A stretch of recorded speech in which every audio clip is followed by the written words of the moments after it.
لیاقت اتاری بھائی ہیں، پوچھ رہے ہیں کہ کالے بکرے کی کیا حقیقت ہے؟ بغیر کالا بکرے کے بھی صدقہ ہو سکتا ہے یا نہیں ہو سکتا؟ جی بالکل، نہ بکرا ضروری ہے نہ کالا بکرا ضروری ہے، اور بکرا بھی جائز ہے، کالا بکرا بھی جائز ہے، یعنی دونوں صورتیں ہیں۔ یہ نہ سمجھا جائے کہ کالا بکرا ناجائز ہے یا بکرا صدقہ کرنا ناجائز ہے، ایسا نہیں ہے۔ جس طرح یہ جائز ہے اس طرح یہ ناجائز بھی نہیں، جس طرح یہ ضروری نہیں اس طرح یہ ناجائز بھی نہیں ہے، جائز بھی ہے اور ضروری بھی نہیں ہے، یہ دونوں باتیں سامنے رکھنا ضروری ہے۔ تو لہذا بکرے کا صدقہ کرنا بھی جائز ہے، شریعت مطہرہ کے اندر اس کی کوئی ممانعت نہیں آئی۔ نبی کریم صلی اللہ تعالیٰ علیہ وسلم سے، صحابہ کرام علیہ رضوان سے مختلف صورتیں یہ ایصال ثواب کی منقول ہیں۔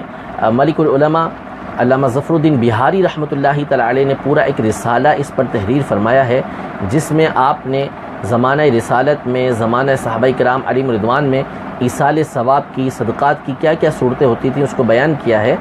تو جانور قربان کرنے میں، بکرا صدقہ کرنے میں کوئی حرج نہیں ہے، اور کالا بکرا بھی اگر کوئی کرتا ہے، ذبح کرتا ہے یا صدقہ کرتا ہے تو اس میں کوئی حرج نہیں۔ اور کالا بکرا یہ ضروری بہرحال نہیں ہے، البتہ یہ پیش نظر رہے کہ بعض اوقات اوراد و وظائف کے اندر کچھ شرائط ہوتی ہیں کہ جس میں اگر اس طرز کا جانور جو ہے وہ ذبح کیا جائے، قربان کیا جائے تو اس کے فوائد حاصل ہوتے ہیں، اتنا بہرحال ہوتا ہے۔ تو لہذا اگر کوئی اس وجہ سے کوئی عامل ہے، واقعی صحیح عامل ہے، غلط عامل نہیں ہے، جیسے آج کل بہت سارے عامل ایسے ہوتے ہیں، وہ اگر اس طرح کہتا ہے کہ اب کالا بکرا ذبح کر دیں فائدہ ہوگا، تو اس میں کوئی حرج نہیں ہے، اس کو ذبح کیا جا سکتا ہے کہ بعض اوقات اس کی فوائد کی صورتیں بنتی ہیں۔